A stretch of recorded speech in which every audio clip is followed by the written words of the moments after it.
안녕하세요. 오늘은 3월 30일 토요일, 지금 시간 오후 9시 5분. 내일은 거룩한 주일이고요. 오늘 축구 한 게임 뛰었어요. 한 골 넣고 왔습니다. 오늘 아까 오후에요, 히브리서를 마무리했고 이제 참 무거운 마음으로 창세기를 들어갑니다. 창세기는요, 제가 솔직히 저뿐만 아니라 창세기를 알 수 있는 사람이 누가 있을까요? 하나님의 천지창조와 인간의 원죄, 그리고 불순종에 대한 하나님의 심판선언, 가인과 아벨의 죄, 여기까지는 사실은 참 하나님이요, 요한계시록 못지않게 굉장히 가려두신 거죠. 저는 예전에 한번 그런 고민했습니다. 창세기에 그 하나님의 천지창조가 굉장히 심플하게 써져 있어요.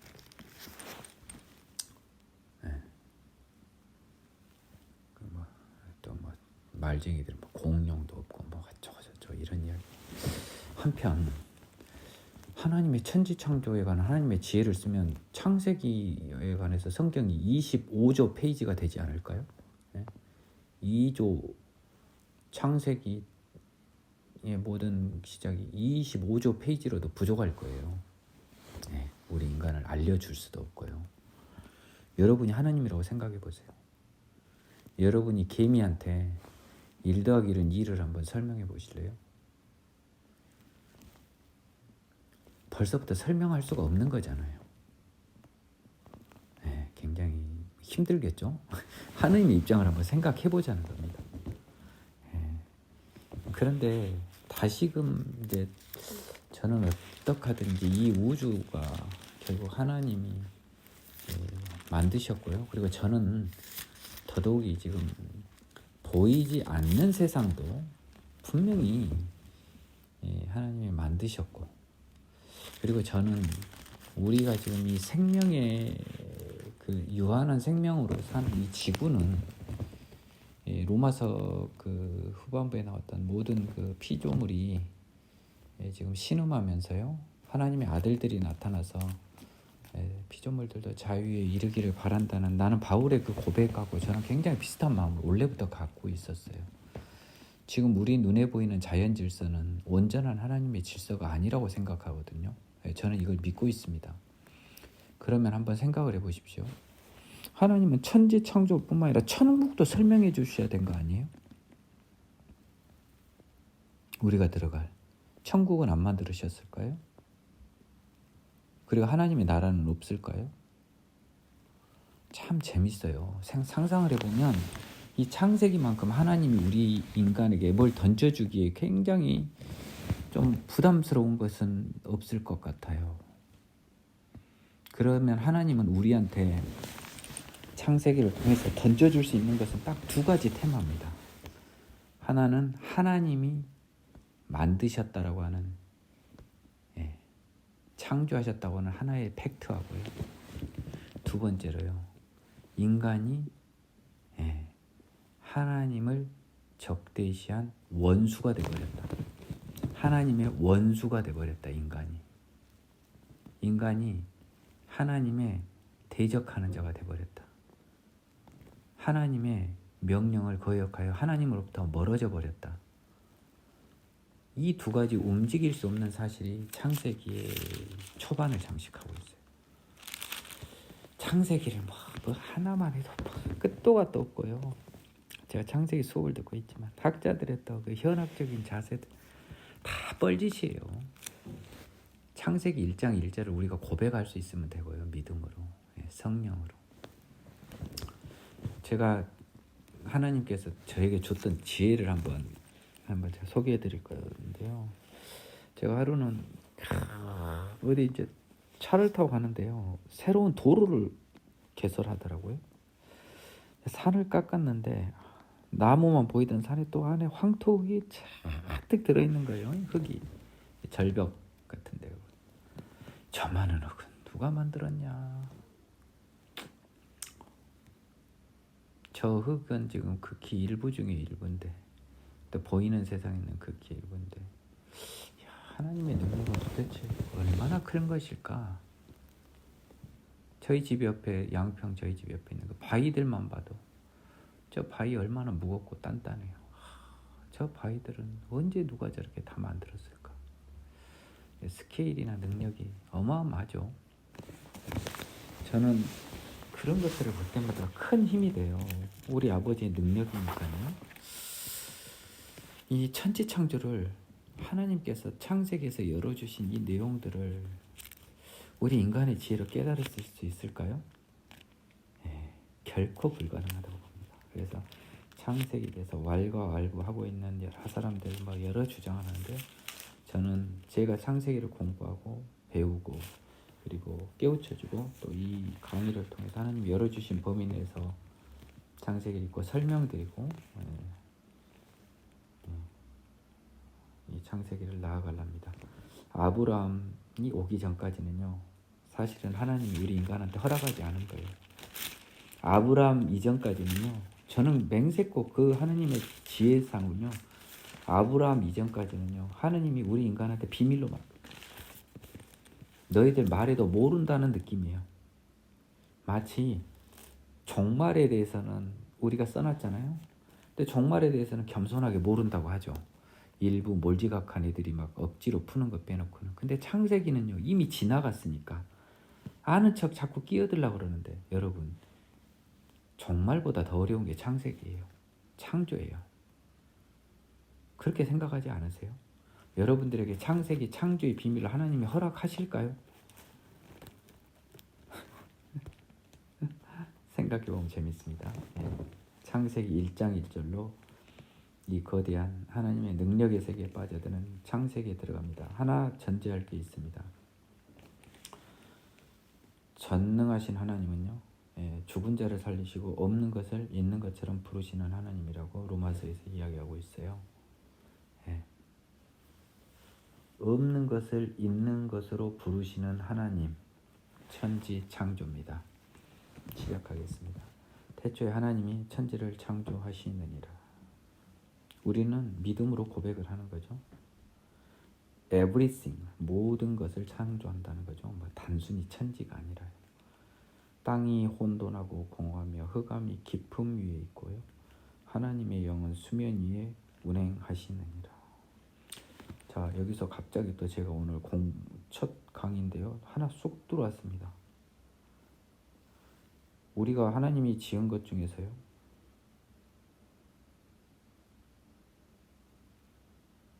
그 첫 번째 것은 빛이죠. 그러면 2절을 조심해야 됩니다. 땅이 혼돈하고 해서 느낌상 땅이 먼저 만들어진 것 같잖아요. 땅은 세상이라는 의미입니다. 여기서는. 그렇죠?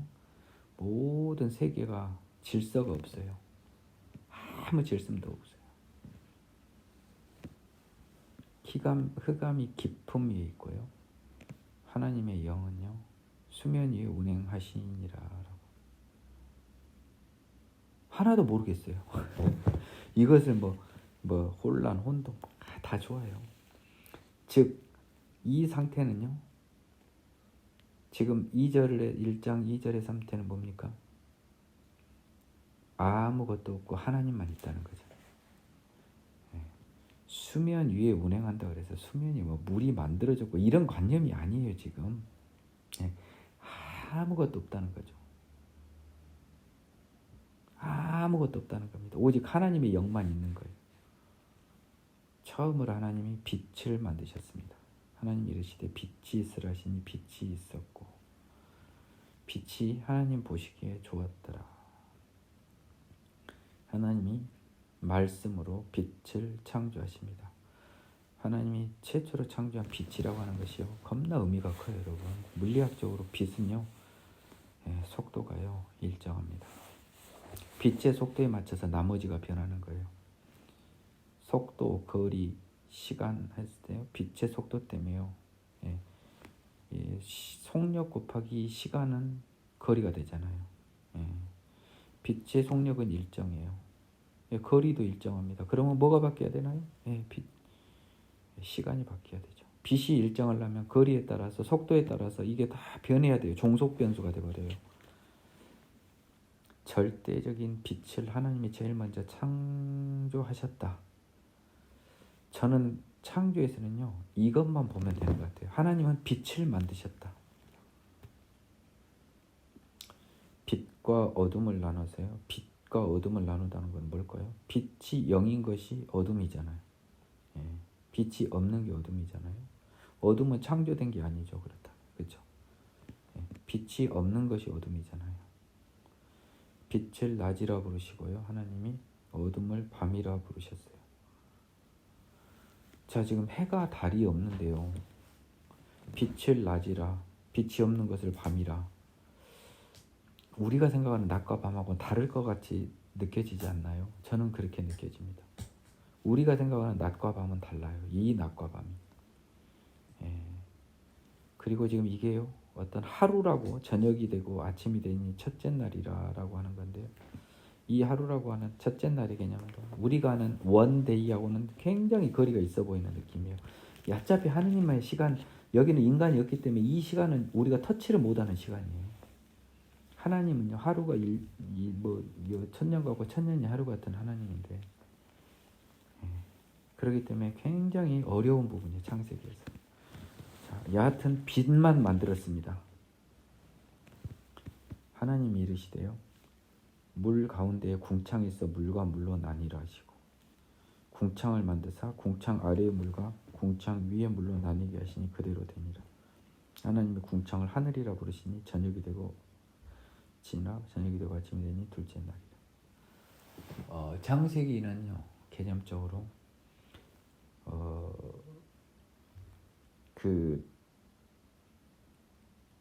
상당히 재밌습니다.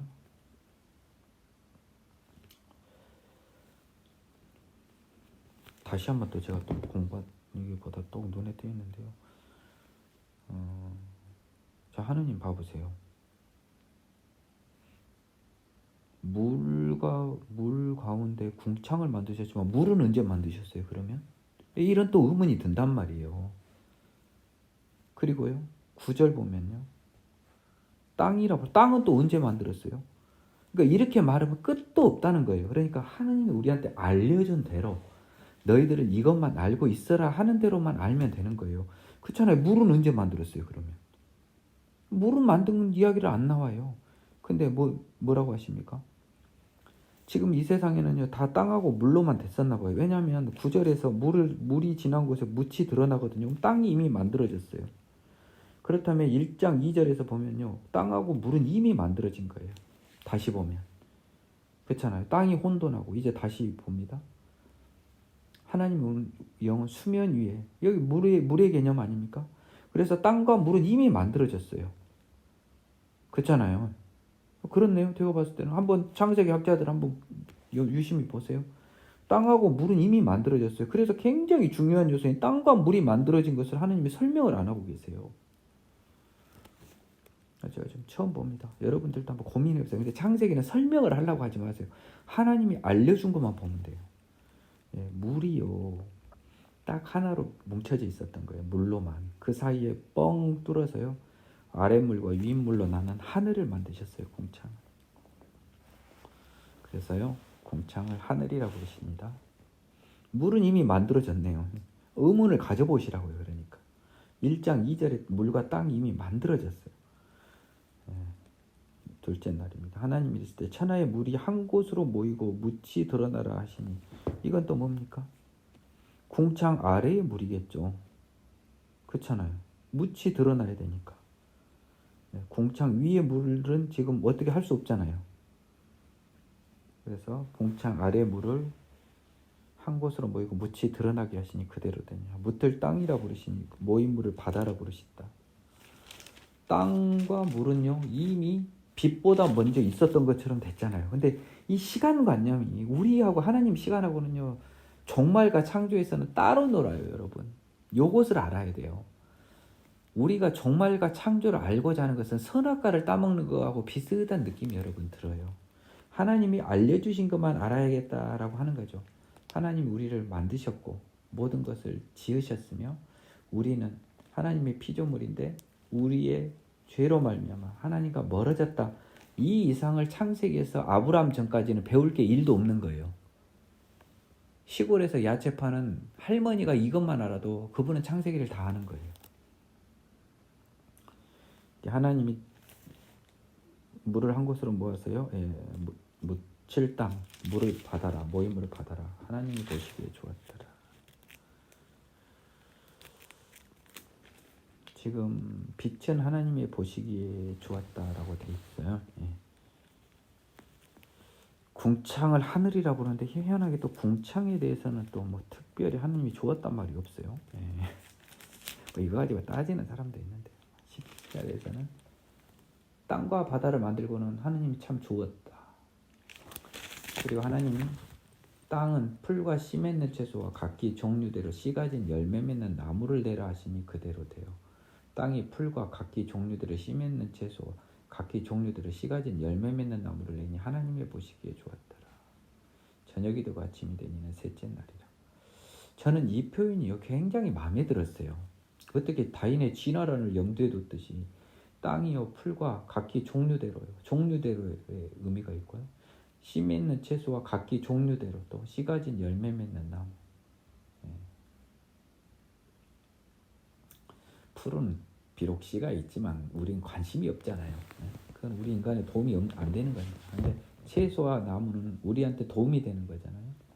그래서 강조를 해줬고 종류대로라고 하는 표현을 씀으로써 진화론을 원천 봉쇄해 버리셨어요. 하나님이 창세기에서 진화론을 원천 봉쇄를 해버렸다고요. 종류대로라는 말을 하고 그랬어요. 그래서 셋째 날이랍니다. 하나님이 이르시되 하늘의 궁창에 광명체들이 있어 낮과 밤을 나뉘게 하시고 그것들로 징조와 계절과 날과 해를 이루게 하라. 지금 이것이 하나님의 시간과 우리 시간은 분명히 달라요, 여러분. 우리 관념하고 다르다니까요. 인간도 없었던 시절의 시간이에요, 지금.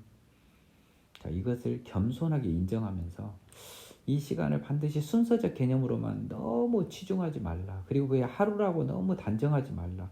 여기는 우리하고 하나님하고는 일체 접점이 있을 수 없는 구역. 하나님이 인간한테 터치를 허용하지 않는 구역이에요. 하늘의 궁창에 광명체들이 있어 낮과 밤을 나뉘게 하고 그것들로 징조와 계절과 날과 해를 이루게 하라. 징조, 계절, 날과 해와 관련된 거잖아요. 선하고 드디어 약간 태양계가 뭔가 만들어지는 느낌인데 나는 모르겠어요, 솔직히. 그러니까 하나님이 빛은 먼저 만드셨죠, 그렇죠? 그래서 태양보다 선행하는 게 빛이고 태양은 우연히 그 빛을 태양 자체가 만드는 그런 어떤 광명체에 불과한 거죠. 이 광명체들이요 하늘의 궁창에서 땅을 비추라 하신 그대로 되니라. 땅을 비추라 이 말이 굉장히 중요한 것 같아서 제가 줄을 썼어요. 뭐 딴 사람이 아니라 내가 몇 회독 때 이게 줄을 쳤는지 모르겠어요.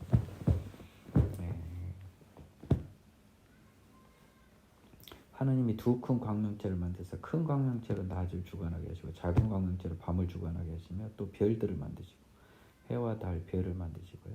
하나님이 그것들을 하늘의 궁창에 두어 땅을 비추게 하시며 낮과 밤을 주관하게 하시고 빛과 어둠을 나뉘게 하시니 1장 2절에서도 1장 4절에서도요. 빛과 어둠을 나누셨어요. 여기서도요. 빛과 어둠을 나뉘게 하십니다. 낮과 밤을 주관하시고 이제 뭔가 조금 범위가 축소된 상태에서 빛과 어둠을 또 다시 나누는 거죠. 그러면 1장 4절의 빛과 어둠과요. 1장 18절에서 빛과 어둠을 나누는 건 어떤 걸까? 참 궁금한 게 많아요. 궁금하지만 알려고 하지 마세요. 하나님이 보시기에 좋았더라. 저녁이 되고 아침이 되니 넷째 날이다. 하나님이 이르시되 물들은 생물을 번성하게 하라. 땅 위 하늘의 궁창에는 새가 나르라 하시고 하나님이 큰 바다 짐승들과 물에서 번성하여 움직이는 모든 생물을 그 종류대로 날개 있는 모든 새를 그 종류대로 창조하시니 하나님 보시기에 좋았더라. 먼저 바다와 하늘의 조류가 만들어지는 느낌입니다. 하나님이 그들에게 복을 주시며 이르시되 생육하고 번성하여 여러 바닷물에 충만하라. 새들도 땅에서 번성하라 하시니라. 저녁이 되고 아침이 되니 이는 다섯째 날이라. 하나님의 시간에서는요, 땅과 하늘의 주인공은 조류, 새였어요. 먼저 바다의 미생물은 언제 만들었어요? 말미잘은 언제 만들었어요? 명태는 언제 만들었어요? 고래는 언제? 창세기가 2조 9,990페이지라서 창세기 서론도 안 된다니까요. 그러니까 이 창세기를 가지고 하나님의 창조를 따지지 말라는 거예요. 하나님께서 너희들이 개맛을 아냐고요. 너희들이 뭘 아냐는 거죠. 말해주면 또 알 겁니까, 여러분이? 따라오세요, 그냥 하나님만. 하나님 이르시되 땅은 생물을 그 종류대로 내되 가축과 기는 것과 땅의 짐승을 그 종류대로 내라 하시니 그대로 되니라. 아니, 이 유대인들 시절에 현미경도 때 미생물을 어떻게 설명해 줄 필요가 있어요? 눈에 보이는 거, 가축, 기는 거, 땅의 짐승 종류대로 내라. 이때 애들이 눈에 보이는 건 이거밖에 없잖아요. 기껏 해봐야 작은 걸로 표현하게 땅에 기는 거 쓴 거예요. 가장 작은 생물, 지렁이 같은 정도. 그러면 우리가 눈에 보이는 그 쬐까는 개미 기는 거잖아요. 더 작은 것도 생물 있잖아요. 박테리아도 있고. 박테리아를 하나님이 어떻게 만든지 유대인한테 설명해 줘야 돼요. 기원전 몇천 년 사람들한테. 하나님의 답답함을 좀 이해하시죠. 그 시절에 그 문화를 가진 사람들한테는 이 이상 잘 설명해 줄 수 있는 말씀이 없어요. 하나님은 대단한 지혜의 소유자이신 거죠. 하나님이 땅의 짐승을 그 종류대로, 가축을 그 종류대로, 땅에 기는 모든 것을 그 종류대로 만드시니 하나님 보시기에 좋았더라. 다 종류대로 참 종이도 아까운데요. 진화론을 싹둑 잘라 그냥 진화론이 넘을 수 없는 벽을 만들어 놓으셨다고요. 26절 이제 골치 아파집니다. 이거 갖고 또 학자들은 난리인데 하나님 이르시되 우리의 형상을 따라 우리의 모양대로 우리가 사람을 만들고 그들로 바다의 물고기 하늘의 새와 가축과 온 땅과 땅에 기는 모든 것을 다스리게 하자 하시고 하나님이 자기 형상 곧 하나님의 형상대로 사람을 창조하시되 남자와 여자를 창조하시고. 자, 이제 그 여섯째 날에 하나님이는 단수인데 갑자기 우리라는 복수가 나오고 우리의 모양대로 우리가 사람을 만들고 그들로 바다의 물고기, 새, 가축 그리고 땅에 기는 모든 것, 땅과 모든 생물을 다스리게 하자 하시고 하나님이 자기 형상 곧 하나님의 형상대로 사람을 창조하시되 남자와 여자를 창조하시고. 저는 정말 몰라요. 이거에 대해서 여러 신학자들이 설명해도 나 하나도 마음에 드는 설명 본 적도 없습니다. 단 하나, 사람을 창조하시는데 사람을 창조하는 가장 그 모델이 하나님 것을 흉내낸 거죠. 형상대로는 똑같이는 아니에요, 여러분. 그렇죠? 약간 흉내내서 비슷하게 어떤 특징점을 어느 정도는 가진 상태로 창조했어요. 자, 그러면 여기까지 봅시다. 지금까지 만든 것 중에서 하나님이 자기의 형상대로라는 것을 통해서 만든 것이 하나라도 있어요? 결국 인간을 하나님이 자기의 형상대로 만드시고 그를 자기가 만든 모든 세계의 주관자로 만들려고 세상을 만든 거는 일단 추정은 돼요. 그 이상도 그 이하도 우리는 관심이 없어요. 하나님이 그들에게 복을 주시며 그러면서요 기본적으로는 하나님은 인간들에게 복을 줬어요. 그들에게 이르시되요 생육하고 번성하여 땅에 충만하고 땅을 정복하라. 바다의 물고기와 하늘의 새와 땅에 움직이는 모든 생물을 다스리라 하시니. 저는 이것도 굉장히 개인적으로는 의문이 드는 부분이에요. 생육은 알겠는데 번성은 무엇일까? 인간에게 분명히 지금 죄 짓기 전에 인간인데 그들이 과연 번성을 할 필요가 있었나? 땅에 충만하라는 건 무슨 뜻일까? 내가 히브리어를 정확히 모르겠지만 땅을 정복하라는 건 무슨 뜻일까? 생물을 다스리라 하는 것은 무슨 뜻일까? 일단 창조 세계를 다 그들한테 위임을 한 느낌이잖아요. 그렇죠? 네. 근데 번성하여는 상당히 저한테 약간 부담스러워요. 제 생각에는 아무리 봐도 이들에게는 어떤 죄짓기 전에 인간에게는 이 인간의 방식으로 이 인간이 인간을 만들어내는 것은 하나님이 원하지 않은 거고, 천국에서는 그게 없을 거 아니에요, 여러분. 시집도 장가도 아니가는 천국에서는. 그래서 이 번성하여란 말이 굉장히 어색하고, 참 제가 여러분한테 고백하기 힘든 더 많은 또 창세기간의 의문점이 있고, 뒤에 나오는 에덴 동산과 관련해서도 마찬가지고 굉장히 많은 의문이 있지만, 저는 그 모든 것은 하나님이 나를 만드셨고 나는 죄인이라는 이 두 가지 이상은 생각하지 않기로 했어요. 개인적으로 창세기에 대한 제 고민 궁금하신 분은 나중에 연락하십시오. 하나님이 이르시되 내가 온 지면에 씨 맺는 모든 채소와 씨 가진 열매 맺는 모든 나무를 너희에게 주노니 너희의 먹을거리가 되리라. 땅의 모든 짐승과 하늘의 모든 새와 생명이 있어 땅에 기는 모든 것에게는 내가 모든 푸른 풀을 먹을거리로 주노라 하시니 그대로 되니라. 하나님이 지으신 그 모든 것을 보시니 보시기에 심히 좋았더라. 저녁이 되고 아침이 되니 이는 여섯째 날이라. 자, 인간과 모든 생물의 먹거리가 풀이었다라는 취지 같고요. 하나님은 인간을 포함한 모든 세상을 만드신 것을 보고 심히 좋았다라고 이야기했어요. 심히 기쁘셨다라고 하는 걸 거 아니에요. 자, 2장은요. 이제 여섯째 날 만들어진 이제 인간에 관한 창조 부분을 이제 점점 카메라가 줌인을 들어가는 것입니다. 천지와 만물이 다 이루어지니라. 하나님이 그가 하시던 일을 일곱째 날에 마치시니 그가 하시던 모든 일을 그치고 일곱째 날에 안식하시니라. 하나님이 그 일곱째 날을 복되게 하사 거룩하게 하셨으니 이는 하나님이 그 창조하시며 만드시던 모든 일을 마치시고 그날에 안식하셨습니다. 정말 어려운 본문입니다. 정말 어려운 본문이에요. 왜냐하면 제가 히브리서를 배우고 넘어왔지 않습니까? 이 안식은요 굉장히 천국과 유사하거든요. 제가 히브리서를 보니까 그래요. 자, 근데 막상 다 만드셨고 모든 것을 다 하신 다음에 일곱째 날에 이제 안식을 하셨는데 왜 그 만드시던 날을 복되게 한 게 아니고요?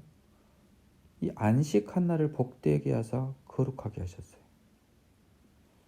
그러면 하나님이 창조하시고 만드시던 모든 일을 마치고 그날에 쉬셨는데 왜 그날이 가장 복되고 거룩하죠? 이 안식이라고 하는 개념은 뭐죠? 참 신비롭습니다. 이것에 대해서 어떻게 터치를 못하고요. 제대로 설명해 준 사람도 모르겠어요. 여러분들의 지혜 속에서 여러분들이 깨치시기 바랍니다.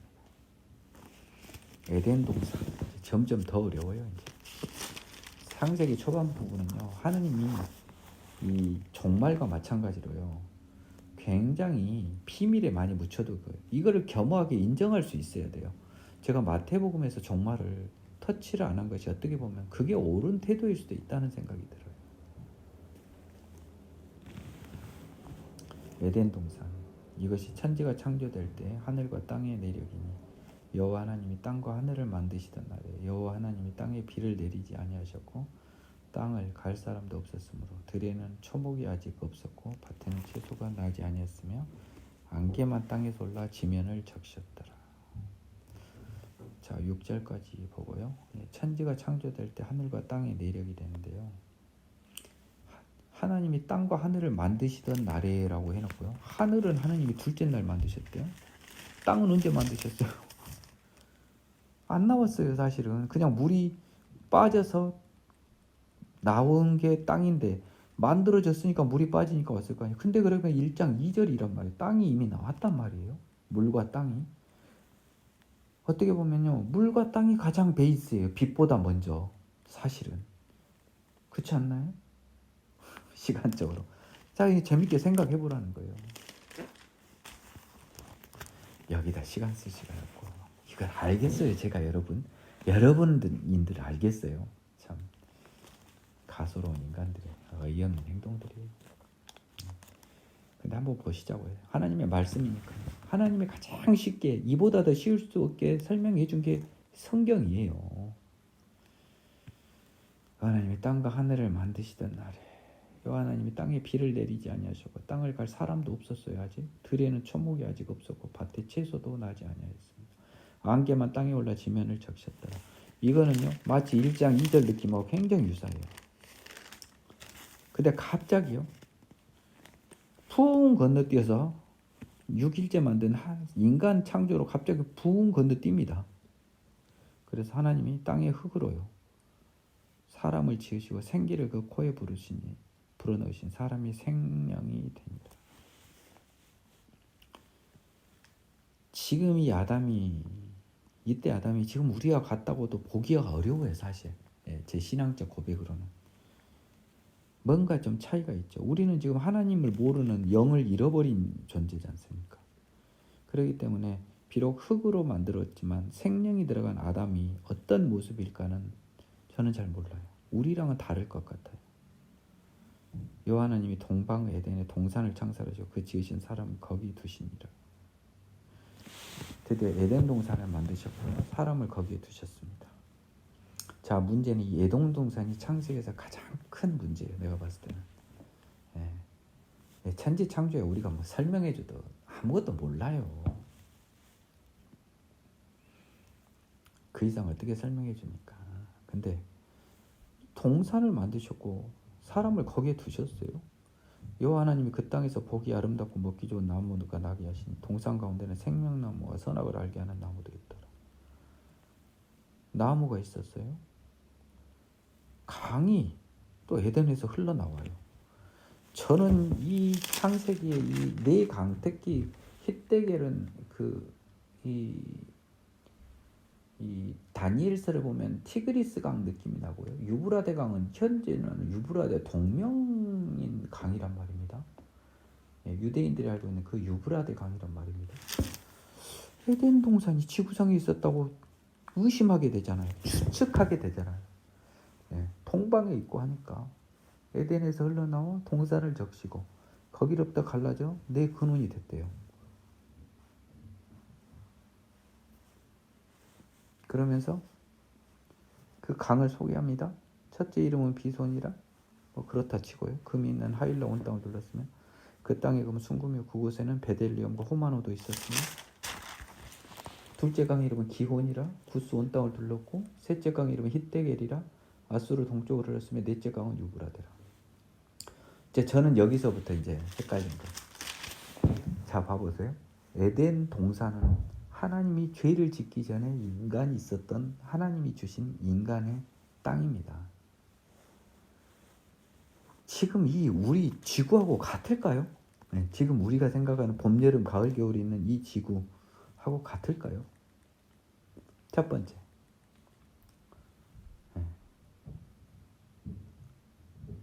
좀 저는 모르겠어요. 저는 아닐 것 같은데 우리 인간의 역사는 이 지구가 이 2장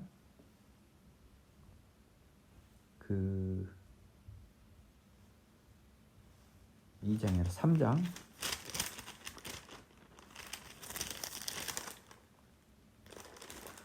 아담과 하와를 에덴 동산에서 쫓아내고요. 동성 그룹들과 두루도는 불칼과 생명나무의 길을 지키게 하셨어요. 아니 지금 두루도는 불칼과 생명나무 여러분 보세요. 물어보고 싶다고요. 근데 지금 에덴 동산을 찾는 정신 나간 자들이 있죠. 정신 나간 애들 있어요. 창조 과학한 사람들 중에 그런 정신 나간 사람이 있을 것 같은데요. 제 믿음의 고백으로는요. 에덴 동산은 이 지구상이 아니에요. 아니면 이 지구상에 우리 눈에 보이는 이 지구는 아니에요. 설사 이 지구상이 있더라도 눈에 안 보이는 거예요. 지금 우리 눈에는. 보일 수가 없어요. 제가 봤을 때. 그래서 여기서 말한 이 강도 지금 우리가 가는 유브라데스 강과 티그리스 강이 아니에요. 내가 봤을 때. 여호와 하나님이 그 사람을 이끌어 에덴 동산에도 경작하게 하여 지키게 하시고 여호와 하나님이 그 사람에게 지금 그 사람 더 맨이라고 나오니까요. 아담밖에 없단 말입니다. 지금 하나님이 지금 이 아브라함 전까지는요, 우리하고 하나님하고 시계추가 안 맞아요. 절대 안 맞아요. 여호와 하나님 그 사람의 명하여 이르되 동산나무의 열매는 임의로 먹되 선악을 알게 하는 나무의 열매는 먹지 말라. 네가 먹는 날에 반드시 죽으리라 하시니라. 재미있는 것은 이 말씀은 적어도 형식적으로는 하나님이 아담에게 한 말로 나왔지 하와한테는 이 말을 한 게 확인은 안 돼요. 아마 하셨을 수도 있고요. 관심은 없습니다. 여호와 하나님 이르시되 사람이 혼자 사는 것이 좋지 아니니 네가 그를 위하여 돕는 배필을 지으리라 하시니라. 자, 이거는요, 하나님의 독백일까요? 아니면은 하나님이 아담 앞에서 한 말일까요? 아니면은 하나님이 소위 삼위일체 하나님한테 한 말일까요? 아니면 하나님이 아담 위에 다른 자녀가 있었을까요? 우리는 하나도 모르겠어요. 다만 하나님이 혼자 사는 것이 좋지 않다고 여겨서 그를 위하여 돕는 배필을 지은 것은 하나님의 결정이라고 하고요. 이것 때문에 하나님이 남자와 여자를 한 부부로 맺는 것이 정말 중요한 것으로 등장하고요. 이것이 또 음란에 관한 죄가 하나님과 멀어지는 가장 큰 원인이 되기도 하는 근거 규정이 돼요. 24절과 관련해서요. 하나님이 여호와 하나님 흙으로 각종 들짐승과 공중의 새를 지으시고, 지금 이거 아까 지금 6째 날에 들짐승과 새는 먼저 지었죠. 보면은 새는 아까 보면 5째 날에 지었고요. 땅의 짐승은 그 뒤에 지었습니다. 이게 지금 다 그러니까 시간의 관념에서 제가 빠져나오라는 거예요, 여러분. 아담이 무엇이라 부르나 보고를 쉬려고 그것들을 그에게로 이끌어 가시니 아담이 각 생물을 부르는 것이 곧 그 이름이 되었더라. 여러분, 이름을 지으는 것은 굉장히 중요한 의미잖아요. 주인이란 뜻이잖아요. 아담한테 모든 걸 주셨으니까 심지어 각종 모든 동물에 대한 이름 장명자가까지 줬다면 다 아담의 지배하에 둔 거잖아요. 무엇이라고 부르나 보시려고. 이게 한번 봐보세요. 하나님 이 녀석이 이걸 뭐라고 부르나. 하나님이 원하는 형태로 불렀나 봐요. 곧 그 이름이 된 거 보니까 이때까지는 아담이 하나님을 배반하지 않아요. 불순종이 없어요. 아담이 모든 가축과 공중에서 들의 모든 짐승의 이름을 주니라. 아담이 돕는 배필이 없으므로 이제 18절에서 또 갑자기 20절에서 이어지죠. 여호와 하나님이 아담을 깊이 잠들게 하시니 잠들매 그가 그 갈빗대 하나를 쥐어 살로 대신 채우시고. 여자는 어차피 남자의 몸이 흙으로 만들어졌다 했으니 비슷하겠죠. 살이 뭐 우리가 뭔 관심입니까? 하나님이 혼자 사는 것이 이게 좋지 않다고 본 거 아닙니까? 그래서 아담에게서 취하신 그 갈빗대로 여자를 만드시고 아담에게 딱 끌어오니까 이제 이름을 지은 건 아니고요. 이름을 짓죠. 이름을 짓는 근거가 재밌습니다. 이는 내 뼈 중에 뼈요 살 중에 살이라. 이것을 남자에게서 취하였은즉 여자라 부르리라 합니다. 나하고 똑같다는 소리 아닙니까? 내 뼈 중에 뼈, 살 중에 살이면 나하고 똑같다는 소리 아니에요. 그래서 여자라고 하는 것이 무슨 뜻인지 모르지만 나는요, 남자와 같다라는 뜻일 것 같아요. 그렇잖아요. 남자에게서 취하였던 근데 내 뼈 중에 뼈고 살 중에 살이면 나한테서 취하였으면 남자나 여자랑 뭔 차이가 있어요? 똑같지? 그래서 아담이 여자라고 하는 것은 남자와 같다라는 의미일 것 같다는 거예요. 민기영 변호사의 찍기 게임입니다. 이러므로 남자가 부모를 떠나 그 아내 아파에 둘이 한 몸을 이룰지로다. 24절이 하나님이 명령인데요. 정말 숭고하게 받아야 될 하나님의 명령입니다. 여기서 아담은요, 부모가 누구예요? 하나님이에요. 여기서 부모를 페어런스로 보면 안 돼요. 그래서요, 드디어 아담이요, 하나님을 떠나요, 아내 합하여 둘이 한 몸을 이루게 됩니다. 하나님을 온전히 떠난 것이 아니라요. 그동안에 하나님과 이게 아담아, 이 하나님 이렇게 지낸 거잖아요. 지금 이제 하나님을 떠나서요. 왜냐하면 아담이 급이 안 맞는 하나님을 상대하니까 얼마나 외로워 보였겠어요. 하나님이. 그래서 자기하고 같이 급이 맞는 여자라고 하는 하와를 만들어줘서요. 둘이 한 몸을 이루면서 하나님과 관계를 맺는 거예요. 그러니까 남자와 여자는요. 하나님이 아담과 친구고, 친구라기보다 뭘까요? 여러분들이 가장 이뻐하는 애완동물 한번 상상해 볼까요? 여러분 정말 이뻐하는 애완동물이 있어요. 그냥 막 죽어 그냥. 그 수술비 몇 천만 원을 써야 돼. 지금 그 고양이 때문에. 여자들 고양이 좋아하잖아요. 자, 정말 이뻐하는 고양이야. 근데 그 고양이를 중성화 수술 안 했어요. 그래서 내 사랑을 다른 수컷이면 암컷 고양이를 소개시켜줘서 그래, 나랑 지내는 것보다는 암컷 고양이랑 지내는 게 너한테도 좋겠지 하면서 하나님이요 보내준 거예요. 아담을 하와한테. 내 외환견으로 있는 것보다는 사랑하는 네가 짝을 만나는 게 좋다 해서 보내준 그 느낌이 싹 들으면 됩니다. 예. 그래서요 그 수컷하고 암컷이 이제 사이좋게 하면서 여전히 집사인 나한테 둘이 잘하겠죠. 안 그래요? 예. 그래서요 아담과 하와가 한 사람이 이제 하나가 됐습니다. 둘이 한 몸이 됐어요. 비록 몸은 다르지만 둘은 같다, 하나다라는 거예요. 이 의미가 굉장히 큽니다. 근데 우리는 결혼을 통해서 이것을 이루어내는데 죄인이라 이게 안 돼요. 이게 안 돼. 예, 죄인이라. 자꾸 딴 것이 생각나고 막 그래. 근데 하느님한테 딱 푹 빠져버리잖아요. 우리가. 그러면 자기 배우자한테 엄청 충성이 아니라 그냥 자기 배우자 얘 이성 관심이 없어. 그게 관심 있는데 머리가 썩은 애들이라 그래. 사단한테요. 아담과 그 안에 두 사람이 벌거벗었으나 부끄러워하지 않아. 이게 또 굉장히 또 이게 의미하는 바가 커요. 벌거벗었으나 부끄러워하지 아니한다라는 거는 뭐냐면요. 판단을 안 하는 거예요. 네. 부끄러움도 판단이잖아요. 있는 그대로 나는 판단자가 아니라는 거예요. 나는 그대로 살아가는 사람이지 시키는 대로 내가 누구를 주관하고 지배하고 판단하지 않는 거예요. 판단은 지배로 무조건 이어집니다. 지배는 생각해 보세요. 판단한 사람은 자꾸 위에 서려고 그러고 지배하려고 그러죠. 지배는 결국 누구? 하나님 자리잖아요. 하나님 자리를 노리는 거예요. 그게 죄예요. 자, 3절.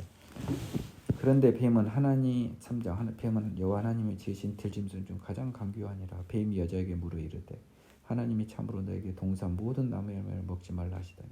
여자가 뱀에게 말하되 동산 나무의 열매를 우리가 먹을 수 있으나 동산 중앙에 있는 나무의 열매는 하나님의 말씀에 너희는 먹지도 말고 만지지도 말라 너희가 죽을까 하노라 하셨느니라. 뱀이 여자에게 이르되 너희가 결코 죽지 아니하리라. 너희가 그것을 먹는 날에는 너희의 눈이 밝아져 하나님과 같이 되어 선악을 알 줄 하나님이 아심이니라. 여자가 그 나무를 본즉 먹음직도 하고 보암직도 하고 지혜롭게 할 만큼 탐스럽기도 한 나무인지라. 여자가 그 열매를 따먹고 자기와 함께 있는 남편에게도 주매 그도 먹은지라. 이에 그들의 눈이 밝아져 자기들이 벗은 줄을 알고 무화과 나무 잎을 엮어 치마로 삼았더라. 이제 뱀이라고 하는 것이 여러분 지금 뱀이 말을 어떻게 해요? 그런데 지금 이 시절에는요. 뱀이 지금 다 말을 하는 거예요. 우리를 그렇게 믿고 가는 거예요. 지금. 우리가 경험해보지 못한 세상입니다. 지금 이 에덴 동산의 이 모습은. 천국을 가면 비슷한 느낌일지 모르겠지만 지금 우리 세상하고는 전혀 다른 거예요. 네. 근데요. 이 녀석이 여자에게 말을 합니다. 네. 말이 다 통한 거예요. 그 시절에는. 네.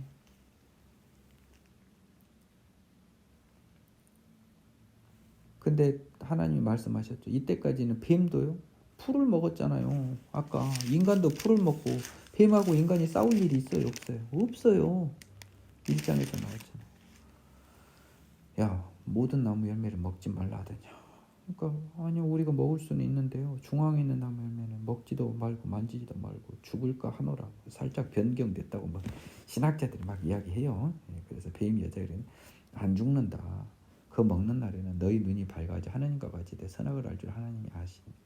자 여러분, 뱀이 한 것은요, 자 거짓말입니다. 유혹입니다. 봐보세요. 첫 번째, 죽지 않는다는 말을 했고요. 두 번째로 눈이 밝아져서요, 하나님과 같이 되어서 결과적으로 선악을 알 줄 하나님이 아십니다. 근데 여자의 판단을 보십시오. 나무를 본즉 보암직도 하고 지혜롭게 할 만큼 탐스럽게도 한 나무인지라. 그러면요, 결국 선악을 알 줄을 하나님이 아시고 선악을 아는 것이 굉장히 욕심이 났던 거예요. 그래서 지혜롭게 할 만큼 탐스럽게도 한 나무인지라가 나왔어요. 그러면 우리는 참 하나님의 지혜가 얼마나 대단한지, 제가 여기서 처음에는 뭐 선악과가 시간이냐 뭐 엉떠당떠 하는 소리를 했지만, 선악은 판단이 되는 거잖아요. 여러분, 선과 악은 판단을 하는 겁니다. 판단, 쩌지 판단을 하는 거라고요. 판단. 여러분, 판단하는 게 얼마나 힘든 줄 아십니까? 판단은 인간하고 맞지 않아요. 제가 판사를 해봤잖아요. 굉장히 부담스럽고 어려운 일이에요. 근데 판단하는 것은요, 엄청난 힘이 있습니다. 이 판사만큼 힘센 직업이 어디 있어요? 전 세계에서요. 대통령도 날려버릴 수 있는 게 판사 아닙니까? 그러니까 매력적이죠. 근데 그것은 인간이 하기에는 굉장히 부적절한 행동이에요. 제가 봤을 때는. 그래서 선악을 알 줄이라고 하는 건 뭐냐면요, 판단자의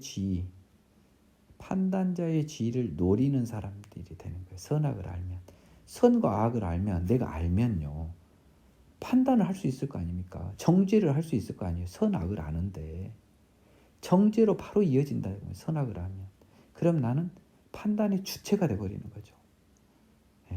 우리 인간들 봐보세요. 내가 아는 분 전혀 뭐 조용조용 웅크만 있더니, 뭐 예를 들면 국회의원 나간 거예요. 생각지도 않은 애들이 그 웅크만 속내를 숨기고 뭘 하고 살았을까요? 그 사람들은 말도 안 되는 핑계를 대지만 기본적으로 다른 사람 앞에 군림하고 싶은, 지배하고 싶은 욕구의 표현이 정치 아니겠어요? 돈도 돈이지만 지배의 욕구가, 이게 이제 하나님의 지위를 노리는 인간의 더러운 본성이거든요. 깡패들은 힘으로, 주먹으로요. 지혜 있는 자들, 엘리트들은 권력으로요. 이렇게 자꾸 남을 지배하고 싶어요. 돈을 통해서도. 선악을 판단하는 것이 왜 죄냐면, 판단을 하면은 지배의 욕구가 생깁니다. 정죄의 욕구가 생긴다고요. 그래서 인간의 죄가 선악과라고 표현한 이 창세기의 말씀에 제가 무릎을 꿇어버린 거예요. 와, 이 하나님의 지혜 앞에. 그래서 예수님이 그러시잖아요. 하나님 한 분만이 착하신 분은 하나님 한 분이다. 왜냐하면 우리는 뭐가 착한지 안 착한지를 모르는 겁니다. 인간은. 여러분, 이거 조심해야 돼요. 이러니까 인간은 본질적으로 위선에 빠지는 거라고요. 하나님을 모르면. 진짜 무서운 말입니다. 사실은. 7절, 이에 그들의 눈이 밝아져 자기들이 벗은 줄 알고 무화과나무 잎을 엮어 치마로 삼았더라. 그들이 그날 바람이 불 때 동산에 거니시는 여호와 하나님의 소리를 듣고 아담과 그 아내가 여호와 하나님은 낯을 피하여 동산나무에 숨은지라. 여호와 하나님이 아담을 부르시며 그에게 이르시되 네가 어디 있느냐. 이르되 내가 동산에서 하나님의 소리를 듣고 내가 벗었으므로 두려워하여 숨었나이다. 이르시되 누가 너의 벗었음을 내게 알렸느냐. 내가 내게 먹지 말라 명한 그 나무 열매를 네가 먹었느냐. 아담이 이르되 하나님이 주셔서 나와 함께 있게 하신 여자 그가 그 나무 열매를 내게 주므로 내가 먹었나이다. 여호와 하나님이 여자에게 이르되 네가 어찌하여 이렇게 하였느냐. 여자가 이르되 뱀이 나를 꾀므로 내가 먹었나이다. 여호와 하나님이 뱀에게 이르시되 네가 이렇게 하였으니 네가 모든, 여기까지 자르겠습니다. 자, 이제 그들의 눈이 밝아져 라고 했는데요. 이건 창세기에 등장하는 가장 큰 반어법이죠. 쓸데없는 눈이 밝아진 거죠.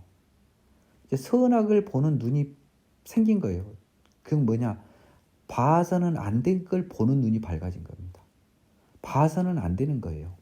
선악에 대해서는 나는 그 눈이 켜지면 안 돼요. 그건 나를 죄인으로 만드는 거예요. 나를 하느님의 자리로 옮기고 싶은 마음을 들게 만드는 거죠. 그 눈이 밝아져 버린 거예요. 선악을 아는 눈이 밝아져. 그 불은 켜져서는 안 돼요. 이 눈이 밝아지면서 우리 머릿속에는 하나님과 영적 교감력이 상실이 된 거죠. 아니 우리가 하나님이 돼버렸는데 하나님 왜 필요해요, 여러분? 선악을 판단하는 지배자가 돼버렸는데 하나님 필요 없죠. 이제 우리의 지배자인 하나님 인정 안 하는 건데요. 그래서요, 자기들이 벗은 줄 알고 벌거벗었으나 부끄러워하지 않다고 대립되는 거죠. 무화과 나무로 잎을 엮어 치마로 삼았더라. 이제 우리가 판단을 하는 거예요.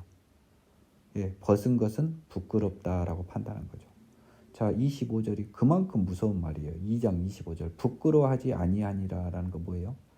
벌거벗었는데 부끄러워하지 아니한다는 것은 벌거벗은 것에 대한 부끄럽다 안 부끄럽다는 판단을 안 하는 거예요. 그냥 있는 그대로 우리 하나님이 우리한테 만들어준 그대로 우리는 피조 세계에서 그냥 사는 거예요. 근데 이제 눈이 밝아져서 선악의 불이 슝 들어오면서요, 벗었네? 이건 부끄러운 거네? 하면서 치마를 삼고 부끄럽다는 판단이 여기 들어가 있는 거예요. 벗은 줄 알고 부끄러워하여가 생략된 거죠. 왜냐하면 2장 25절하고 비교해 봐야 되니까. 이게 인간의 죄라는 겁니다. 나는요, 선악과로 인간의 죄를 설명한 하나님의 지혜 앞에 무릎을 꿇어버렸어요. 제가 처음에는 건방지게 선악과가 시간을 알게 된다 막 이런 말을 했는데, 선악과 결국 판단은 정죄, 정죄는 지배자, 하나님의 지리를 참탈하는 것. 이 지혜 앞에 무릎을 꿇었습니다.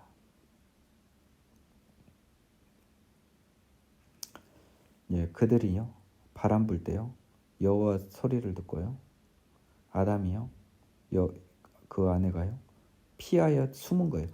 판단을 하니까 숨은 거예요, 여러분. 자기들이 죄를 지었어도요, 예를 들면 그냥 그대로 그냥 저 이거 막았어요 하나님 하고 다니면 돼요. 판단을 안 하면. 근데 뭐예요? 벌써 저그들이 판단해서 보면 내가 뭘 잘못했네, 시키지 않은 일을 했네 하면서 벌써 숨은 거예요. 이제 저그들의 뜻대로 이제 지네 마음대로 이제 판단을 한 거죠. 저그 스스로를 정죄한 거라고요, 저그들이 지금. 그래서 도망간 거라고요. 여러분, 사람 판단하면 안 돼요. 함부로. 있는 그대로 받아들이세요. 그것이 우리 인간의 원래 만들어진 목적이에요. 여호와 하나님이요, 아담을 부르시며 그에게 이르시되 어디 있냐 했더니, 내가 하나님 소리 듣고 겁나서요 벗었으므로 두려워하여 숨어. 벗었으므로 두려워하여 숨은 게 아니죠. 이것도 거짓말이잖아요. 벗었으므로 부끄러운 거죠, 벗었으면. 근데 뭐예요? 하나님 말씀을 안 듣고요, 저걸 먹었으니까, 제가 하나님 명령을 거역하여 두려워하여 숨었습니다 해야 되는데 벗었으므로 숨었습니다 라고 했습니다. 벗은 거는 지금 두려워할 내용은 아니에요. 그렇죠? 그런데 11절에서 하나님이 누가 너의 벗었음을 네게 알렸느냐라고. 그러면 25절, 2장 25절은 벗었는데도 부끄러워하지 않은 이유는 뭐예요? 벗었는지 모르니까 부끄러워하지 않은 거예요. 지금 하나님 답변을 보면. 그러면 너의 벗었음을 알려는 역시 판단이죠. 부끄러움에 관한 판단 근거가 되는 벗었음의 상태를 누가 너한테 알렸느냐. 바로 하나님이 뭐라 그래요? 네가 드디어 그 선악과를 먹었느냐라고 물어보잖아요. 그거를 안 먹었으면 네가 벗었음을 모를 거라는 거예요. 이제 자기 판단에 따라 하나님이 시킨 대로만 사는 인생에서 지가 지금 지 마음대로 판단을 하는 거예요. 판단이라고 하는 것이 겁나 무서운 겁니다, 여러분. 우리가 이 세상에서는 판단을 하지만요, 나 천국 가서 우리 판단할 일이 없어요. 그냥 기뻐서 노래 부르고요, 찬양하고 끝나요. 우리는 판단할 게 1도 없어요. 나는 그렇게 봅니다. 천국에서는. 우리 이 세상에서는 여러분 판단이 너무 소중해요. 여러분 판단 잘못하면 죽어요. 이 세상이니까 그래요. 천국에서는 여러분 판단할 일이 없을 거예요. 바로 알으셨죠? 아담이 이르되 이제 핑계 대작전, 여자가 줌으로 먹었다. 여자는 어째서 그랬냐 하니까 뱀이 깨물어 먹었나이다. 저 14절. 여호와 하나님이 뱀에게 이르시되 네가 이렇게 했으니 네가 모든 가축들과 들의 모든 짐승보다 더욱 저주를 받아 배로 다니고 살아있는 동안 흙을 먹을지니라.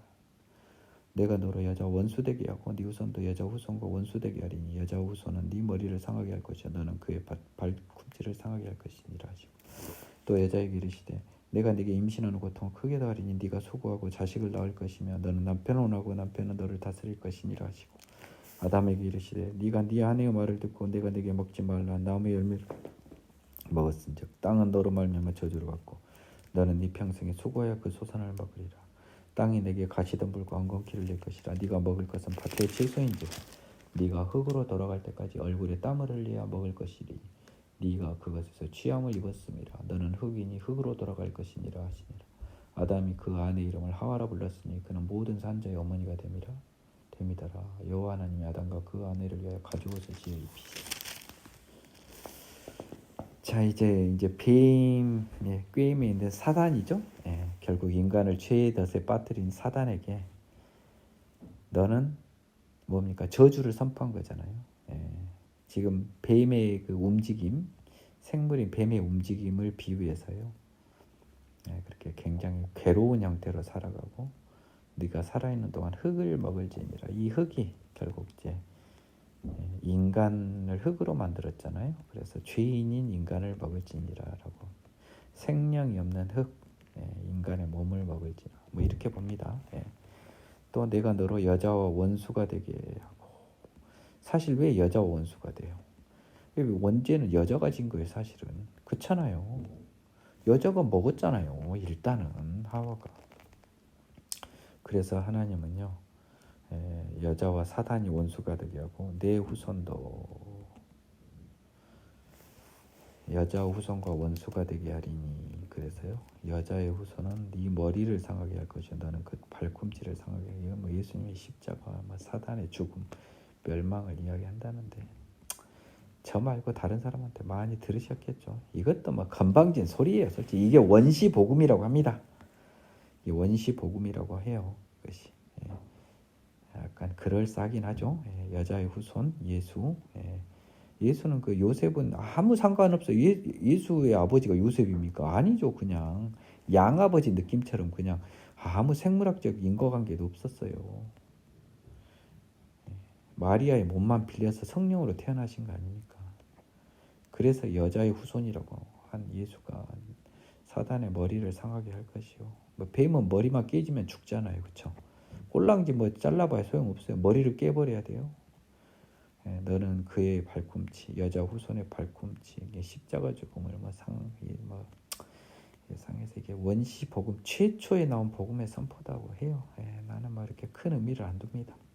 우리는 예수님 오셔서 십자가에 죽으셨으면 됐지. 이 정도의 비유를 가지고 또 물론 원시 복음으로도 나는 받아줘요. 반대한다는 게 아닙니다. 다만 큰 의미는 두지 않습니다. 또 여자에게 이르시되 임신하는 고통 이게 벌 아닙니까? 근데 사실은 이게 웃겨요. 죄의 삭은 사망이지 이게 저기예요. 결국은 정말 무서운 건 저 뒤에 나오잖아요. 네가 흙으로 돌아갈 때까지 하면서 너는 흙이니 흙으로 돌아갈 것이라고. 이게 가장 큰 벌이에요. 영원한 생명에서.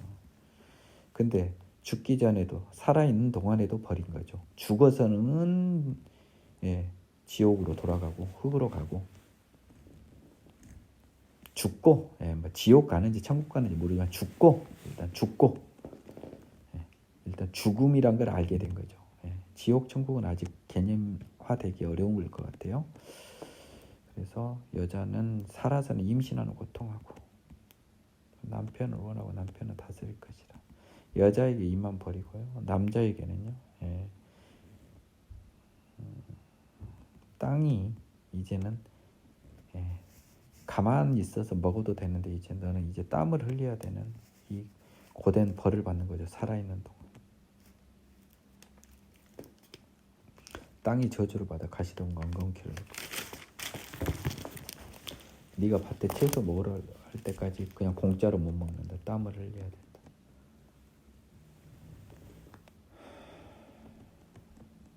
또 흙으로 돌아간다라고 하는 것은 일단 뭡니까? 죽는다는 거죠. 결국 인간에게 죽음이 찾아옵니다. 죽음이 찾아온 거라고요. 아담이 그 아내 이름을 하와로 불렀으니 아까 남자를 여자로 부른 것과 여기서 아내 이름을 하와로 불렀잖아요. 이건 지금 다 선악과 다음에 나왔잖아요. 근데 이게 뭐 생명이란 뜻인데 굉장히 역설적이에요. 사실은 하와 때문에 죽음이 온 거잖아요, 이 세상에. 근데 하와 이름이 생명이에요. 참 아이러니하죠. 아까 남자가 여자로 불렀을 때는 내가 봤을 때는 여자는 남자 동일할 건데 이 하와는 내가 봤을 때는 죄라는 의미여야 돼, 죽음이어야 되는데 왜 생명이 될까요? 참 황당하네요. 뭐 좀 이 정도 생각은 해볼 수 있는 거잖아요. 모든 산자의 어머니가 됐다. 또 여기서 가죽옷을 치어 입어서 뭘 뭐 짐승을 뭐 살인을 유발했니? 그 쓸데없는 소리 그것만큼은 내가 원시복음은 인정을 하는데 그 쓸데없는 소리 하지 마세요. 하나님이 가죽옷 하나 어디 꼭 누구 죽여서 만듭니까? 허나마는 소리. 우주를 만든 사람이 가죽옷 하나 못 만들어요. 답답한 사람들이나 진짜. 그런 말 좀 하지 마요. 쓸데없는 말. 어디 뭔 가축을 잡아서 가죽을 빼서 가죽옷을 만든 거 하나님이 사람입니까? 하나님이 가죽옷을 지어 입혔으면 지어 입혔다 하면 끝났지.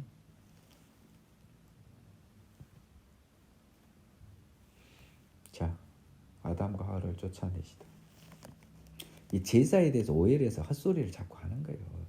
레위기에 관한 제사에 관한 제 규정은 부디 모든 성직자나 모든 교수님들이 한번 들어보시라니까요.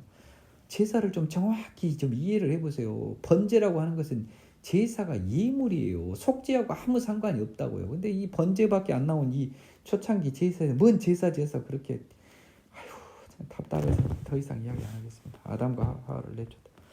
오늘 가장 중요한 부분입니다. 여호와 하나님 이르시되 보라 이 사람이 선악을 아는 일에 우리 중 하나와 같이 되었으니 그가 그의 손을 들어 생명나무 열매도 따먹고 영생할 거노라 하시고 여호와 하나님이 에덴 동산에서 그를 내보내 그 근원이 된 땅을 갈게 하시니 이같이 하나님이 그 사람을 쫓아내시고 에덴 동산 동쪽에 그룹들과 두루 도는 불가루를 두어 생명나무의 길을 지키게 하시니 제가 가장 그래도 창세기에서 죄와 관련해서 그나마 좀 해석을 해보는 게 이 부분입니다. 인간은 죄로 선악을 알아버리는 판단자, 주제자가 돼버렸잖아요. 그러면 걔가 영생해버리면요. 이건 난리 나는 거예요. 하나님같이 똑같은 지혜에 있고자 하는 이가 죽지 않아버리면요. 그거는 안 되는 거죠. 그래서 생명나무는 줄 수 없는 거잖아요. 영원한 생명은. 영원한 생명은 못 주는 거죠. 선악을 아는 일에 하나님 제가 이야기했잖아요. 우리 천국 가면 판단할 일이 없다니까요. 단 1도 판단할 일이 없어요. 우리는 오직 하나님을 경배 찬양하면 돼요. 여러분 그것이 정말 보잘것없고 우리가 로봇도 아니고 하나님 경배 찬양하는 게 뭐가 좋아요? 라고 생각하죠. 여러분이 죄인이라 그래요. 저는 그게 좋아요. 우리가 왜 먹을 거 고민하고 판단해야 됩니까? 왜 내 돈 벌려고 남 속일 판단해야 됩니까? 왜 뭐 깜깜해가지고 밑에 계단이 있는지 없는지 우리가 왜 판단해야 돼요? 그냥 평평하면 되지. 판단할 것이 1도 없는 것만큼 평안한 삶이 있나요? 판단할 것이 1도 없는 것과 좀 고민 없는 삶이 있나요? 여러분 판단할 수 있어서 좋을 것 같죠? 판단할 수 있게 된 게 여러분을 가장 힘들게 해요, 여러분. 제발 이 비밀을 아십시오. 바보 같다고 생각되지만 하나님이 이끌어주신 길로 그냥 가서 내 생각 없이 따라가는 게 제일 좋은 거예요. 여러분 생각이 있어서 뭐가 좋아요? 지금 이 세상 좋아요? 여러분 생각대로 사니까 좋아요? 말라 삐뚤어 죽고 늙어 병들어서 죽는 이게 좋아요? 여러분이 제가 생각하는 가지는 이 마음을 가지려면요. 여러분 마음속에 죄가 사라져야 돼요. 회개하여 죄사함을 받아야 돼요. 그래야 판단하지 않고 하나님 시킨 대로 하나님이 주신 길대로 가는 게 가장 나한테 좋다는 것을 기쁨으로 고백할 수 있거든요. 저는 오늘 이 강의는 이것이 핵심입니다. 그래서 하나님이요 에덴 동산에서요 하나님의 동산에서요 쫓아내버립니다. 죽음의 땅으로 쫓아낸 거라고요. 그 근원된 땅이 뭐예요? 죽음의 땅을 갈게 하는 거죠. 그러니까 에덴 동산을 지구에서 찾는 정신 나간 창조과학자들은 정신병원에 가봐야 돼요. 제가 봤을 때는. 영적 정신병은요. 이 세상 정신병원은 아니에요. 여러분 극히 세상적으로는 정상이에요. 하지만 하나님을 아는 영적인 생각에서 여러분은 좀 착각하고 계신 거예요. 여러분 하나님 모르는 거예요. 하나님이 지금 이 그룹들과 도는 불칼을 어디서 찾을래요, 여러분들이? 에덴 동산 동쪽은 또 어디래요? 답답한 양반들. 이상한 거 좀 하지 말라고요. 결국 하나님이요 죄인인 인간한테는 영원한 생명을 끊어버린 겁니다. 그래서 우리는 죽게 된 것입니다. 판단하는 거 잘 생각해 보세요. 판단하고 싶은 여러분, 주제자가 되고 싶은 여러분이기 때문에 우리의 창조자인 하나님을 인정할 수 없는 겁니다. 죄인의 마음이죠. 네, 오늘은 창세기의 무거운 첫 강의를요, 부족하지만 일단 마무리합니다. 다음 시간에 창세기 두 번째 강의로 찾아뵙겠습니다. 내일은 거룩한 주일이고요. 여러분 모두 비록 시간이 달리해서 전해지겠지만 여러분에게 다가오는 항상 주일은 우리에게 가장 기쁘고요. 하나님께 예배를 드릴 수 있는 것에 감사할 수 있는 하루가 되기를 기원합니다. 수고하셨습니다.